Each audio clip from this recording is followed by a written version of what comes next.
What's going on, guys? Today I'll be doing a review of the Everlast Safemax Facesaver, so stay tuned.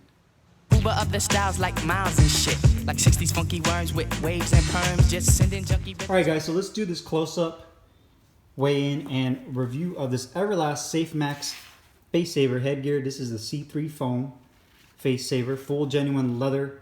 If you been a subscriber of my channel, you may have seen years ago I did a review on their first Facesaver, which I wasn't a huge fan of because of the quality of it and how much it hurt my head. I felt like the ergonomics of the headgear was just a little bit off, even with adjusting and breaking it in. With this one, they definitely improved that, which I'll discuss here in a little bit. It does have a steel reinforced bar, which is nice in this headgear in the fact that you can adjust the width of it. You can make it narrow or you can make it a little bit wider if you do have pressure points. You do have a 1-inch donut with the crossbar for the donut for the ears. The top has the leather loops with the top adjustable lace-up closure for the vertical closure on your head. The back, you have a Velcro adjustability on the back with a 1-inch pad. I had an issue with this because it's not really adjustable. They advertise it as an adjustable Velcro strap, but it really isn't. The inside is a EverDry liner, which I definitely like. It helps wick away moisture. It doesn't really absorb a lot of sweat, and it helps with keeping the head guard from moving around on your head. And then lastly, you do have this Velcro chin strap, which again is done feels just pretty cheap. And I feel like they could have done a lot better with this, especially for it being such a small part on this large Facesaver. They could have engineered this a little bit better. Even if they had to use like a metal buckle or just use a quick clip like the other companies do. And then you could kind of see the craftsmanship is average to below average in terms of, you know, being an Everlast product, which we're kind of used to. Stitching is kind of a little bit all over the place, but nevertheless, a solid headgear. Definitely improved over the last model. So let's do a weigh-in, see how much this headgear weighs. The winning FG5000, which is the winning Facesaver, is about 15 ounces. So a hair under a pound. Let's see how much this Everlast weighs. Make sure I'm all the way on here. So this one is right at 19 ounces. So 1.3 pounds is about 19 ounces. So definitely a little bit on the heavier side when you put this on. But again, with Facesavers, you know, the intention is more or less to save your face, especially for those of you that have had injuries or issues with your nose. Or maybe you work in a job your career requires for you not to look all busted up when you go to work. So let's do the review. What's up guys, Carlo here, and today I'll be doing a review of the Everlast Safemax Facesaver headgear. As you can see, it comes in the standard Everlast black, gray, and yellow color scheme. Size-wise, you can get it from large to extra large, which is the size I got, which accommodates anywhere from 21 to 23-inch size heads on up. Or if you do have a smaller head than that, you can get the small medium, which accommodates heads about 21 inches and below. You can find all that information on the Everlast website as far as sizing. If you're unsure what size you are, just get yourself a measuring tape and measure the diameter of your head, or have somebody do it for you. That way you know which size to get. Now, if you've been a subscriber to my channel, or if you're new to my channel, I actually did a review on the first iteration of the Everlast Safemax Facesaver back in 2012, which I wasn't a huge fan of, mainly because of how uncomfortable it was. And the other thing is, I'm not a big fan of Facesavers in general, just because of the visibility. But the first version that I actually did a review on, the issues I had was just the comfort, like the pressure on my forehead, on my cheeks, on the back of the head. Even after trying to break it in, it was really uncomfortable to the point where I didn't even want to use it anymore. With this version, I feel like Everlast definitely improved in terms of the ergonomics of way it feels when you put it on your head. And the fact that you do have the steel bar on the inside, the steel frame, gives you the adjustability that you want. So depending on your head shape, everybody has a different shape head. Some people have round heads, longer heads. It just depends on the shape of your head. You can actually compress or expand the frame of this headgear to really get rid of those pressure points. So if you feel something, you can actually pull it out or compress it in, just depending on the feel of it on your forehead, because everybody is different. Now, as you can see here, full genuine leather construction. You do have that Everlast logo that's screen printed on the front. I like that they don't use any stitching or any kind of patches here, which can cause issues with scraping or cutting your opponent open during sparring. You do have the C3 foam here that's indicated, screen printed. which is the style of foam that they use in a lot of their protective gear, which is a lot more dense, has a denser feel to it, which is supposed to absorb some of the shock, or should I say some of the shock from an impact when you get punched in the face. Besides here, you do have these ear donuts, which are about a 1 inch of that C3 foam that they use right here around the ear to protect your ears. And you have this foam crossbar, which is about 1/4 of an inch. So you have that obviously on both sides. And then the top is a lace-up closure, which I like, which is for the vertical adjustment on your head. And then the rear is a Velcro closure with a 1 inch pad on the back to protect the back of your head. The one thing I do not like about this rear closure is that it's not adjustable as they advertise. And the reason I say that is because you can see here, the only thing really adjustable on the back is going to be this elastic right here that's stitched in. So obviously that's going to either expand or compress down to its regular size based on the size of your head. But the actual Velcro, this tab and this tab, doesn't really do anything. As you can see that this is actually stitched into the back of the headgear. Same thing with this side. It's not actually attached to the elastic here. And then this Velcro in the middle that lines up with this piece, you put that on there, you can't really make this any tighter or looser. It only goes on one way. So to me, that's not really a truly adjustable on the back. I would have rather have seen them just put a lace-up closure here like they did on the top. And that way, once you put this on your head, you can really tighten it down or loosen it up based on the size of your head. So just not a big fan of that feature. I do like the pad on the back. I just wish that they actually had something that was truly adjustable instead of this kind of just Velcro strap that doesn't really do anything, to be honest with you. And then you can see here it does have the labels, large, extra large, which is the size I got. This headgear is made in China.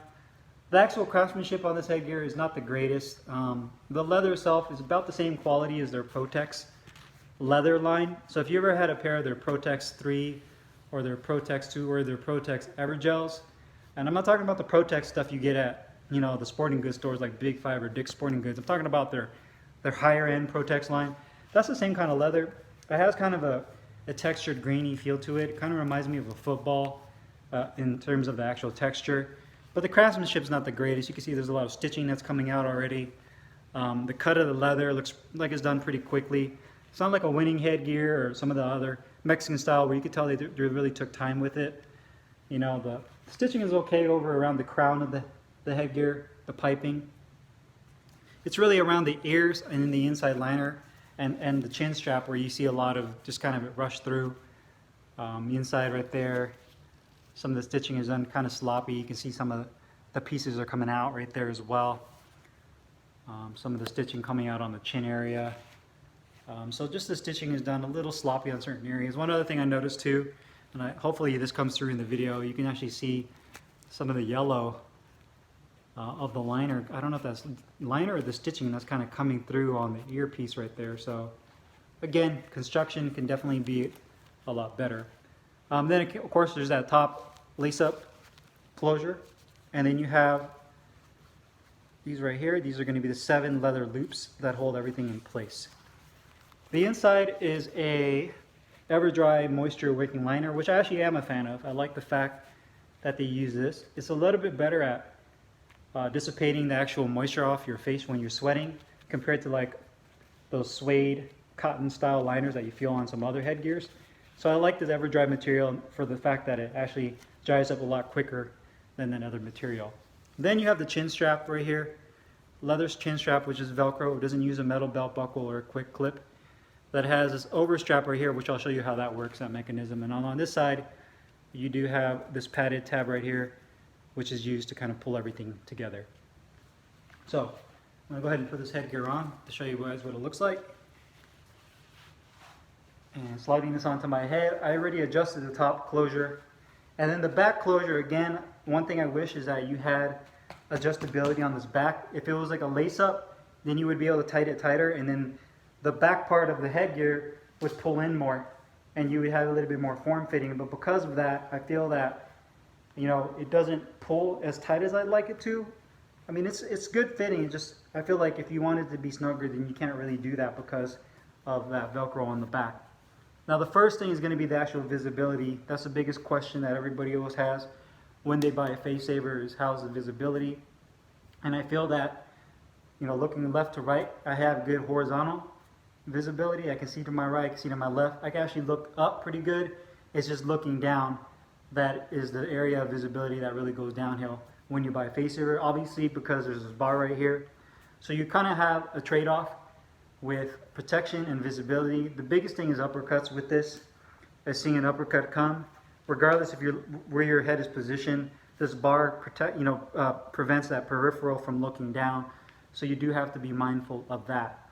Now, for those of you that are wondering if you should get a face saver or an open face headgear, the main reason people get these face savers is because one, you're maybe in a profession, maybe you do boxing and you're sparring on the weekends, only you're a weekend warrior, maybe you spar a couple times a week and you can't go to work with a busted up face or your nose is broken.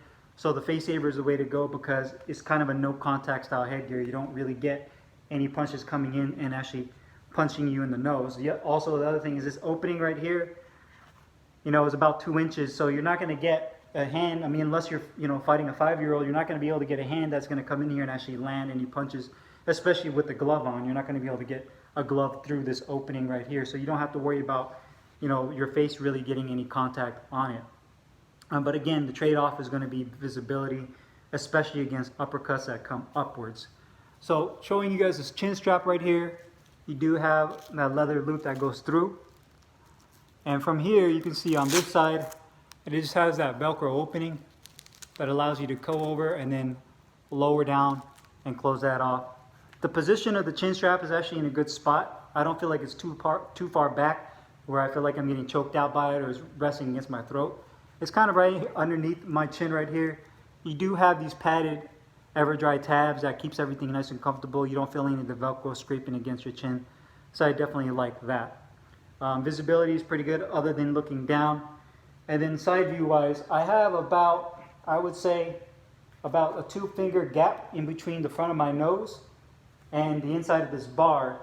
So even when I was taking shots with this headgear, there's really no way that this bar is actually hitting my nose.